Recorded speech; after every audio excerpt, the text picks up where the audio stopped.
Director Harish Shankar Ustaad Bhagat Singh సినిమాని పవన్ కళ్యాణ్ గారిని పవన్ కళ్యాణ్ గారి ఫ్యాన్స్ని నిండా ముంచేశాడు.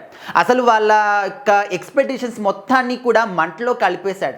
సో ప్రజెంట్ ఫ్యాన్స్ అందరూ కూడా హరీష్ శంకర్ గారి మీద పీక్ స్టేజ్లో చాలా కోపంగా ఉన్నారు. ఎందుకంటే ఉస్తాద్ భగత్ సింగ్ అని చెప్పేసి పేరు పెట్టినప్పుడు, టైటిల్ అనౌన్స్ చేసినప్పుడు అందరూ కూడా ఎంత హ్యాపీగా ఫీల్ అయ్యారంటే, అరే పవన్ కళ్యాణ్ గారి సినిమా, అది కూడా హరీష్ శంకర్ గారి కాంబినేషన్, అది కూడా ఉస్తాద్ భగత్ సింగ్ అంటున్నారు.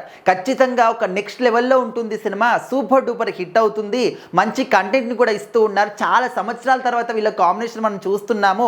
ఇంకా దీనికి ఎలాంటి పేరు కూడా పెట్టనవసరం లేదు, న్యూట్రల్ ఆడియన్స్ కూడా చాలా భారీ ఎత్తున సినిమాని ఆదరిస్తారు అని చెప్పేసి ఈ లెవెల్లో ఎక్స్పెక్టేషన్స్ పెట్టుకున్నారు. కానీ తీరా సినిమా చూసేసరికి స్టోరీ అంతా కూడా పాతదే. కనీసం యాక్టర్లనైనా కొత్త వాళ్ళని ఎవరినైనా అనౌన్స్ చేశాడంటే లేదు, కనీసం కామెడియన్స్ని కూడా పాత వాళ్ళనే పెట్టుకున్నాడు. సో ఈ విధంగా స్టోరీ దగ్గర నుంచి, సాంగ్స్ దగ్గర నుంచి, డైలాగ్స్ దగ్గర నుంచి ప్రతి ఒక్కటి కూడా ఓల్డ్ కంటెంట్ లాగానే కనిపిస్తున్నాయి. ఎక్కడ కూడా కొత్తదనం అనేది లేదు. అక్కడక్కడ కొన్ని మెరుగులు దిద్దాడు తప్ప ఏం మాత్రం కూడా కొత్తగా అనిపించట్లేదు అని చెప్పేసి ఈవెన్ ఫ్యాన్స్ కూడా అదే విధంగా మాట్లాడుతున్నారు.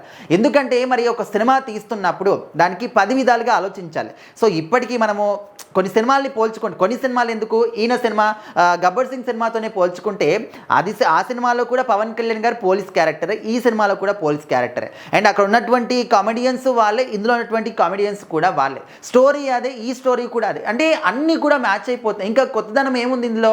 అనవసరంగా అటు ప్రొడ్యూసర్స్ యొక్క డబ్బు వేస్ట్, అండ్ జనాల యొక్క, అంటే ముఖ్యంగా పవన్ కళ్యాణ్ గారి ఫ్యాన్స్ పెట్టినటువంటి ఆ ఒక నమ్మకము వేస్ట్. సో ఈ విధంగా అందరినీ కూడా డిసప్పాయింట్ చేశారు హరీష్ శంకర్ గారు.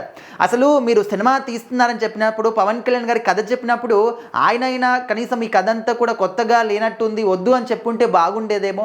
అనవసరంగా ఇప్పటి వరకు చాలామంది మిమ్మల్ని పాయింట్అవుట్ చేస్తున్నారు, టార్గెట్ చేస్తూ మాట్లాడుతున్నారు, విమర్శిస్తూ ఉన్నారు. సో అలాంటి వాళ్ళందరికీ కూడా మరొక ఛాన్స్ ఇచ్చినట్టు అనిపిస్తుంది ఈ యొక్క ఉస్తాద్ భగత్ సింగ్ సినిమాతోని అంటూ ఫ్యాన్స్ చాలా డిసప్పాయింట్ అవుతున్నారు, బాధపడుతూ ఉన్నారు. జనాలు చూస్తూ ఉంటే బయట, అంటే ఇంకా కల్ట్ ఫ్యాన్స్ ఏం చేస్తారు, మాట నిలబెట్టుకోవాలి, మా హీరోని మేము నెగ్గించుకుంటామని చెప్పేసి వాళ్ళు ఇంకా సహాయ శక్తిలా కూడా ప్రయత్నం చేశారు. 2-3 సార్లు కూడా సినిమాను చూశారు, మళ్ళీ కూడా చూశారు.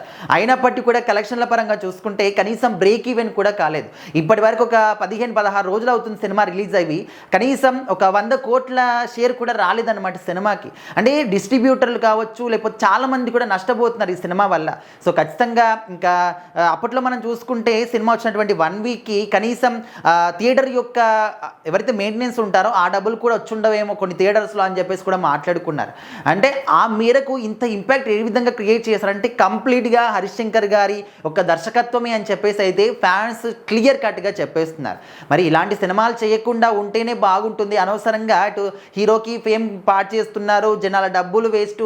సో ఖచ్చితంగా ఒక సినిమా తీస్తున్నప్పుడు ఎంతో భారీ ఎక్స్పెక్టేషన్స్ పెట్టుకుంటాం. హీరోని చూసినప్పుడు, ఒక క్యారెక్టర్ చూసినప్పుడు, సాంగ్స్ని చూసినప్పుడు ఆ ఎక్స్పెక్టేషన్స్ అన్నీ కూడా మంటలో పోసినటువంటి ఆ ఒక నీళ్ళలాగా అయిపోతే ఇంకా ఏంటి అని చెప్పేసి ఫ్యాన్స్ మాత్రం చాలా డిసప్పాయింట్ అవుతున్నారు. హరీష్ శంకర్ గారి మీద మాత్రం చాలా కోపంగా ఉన్నారు.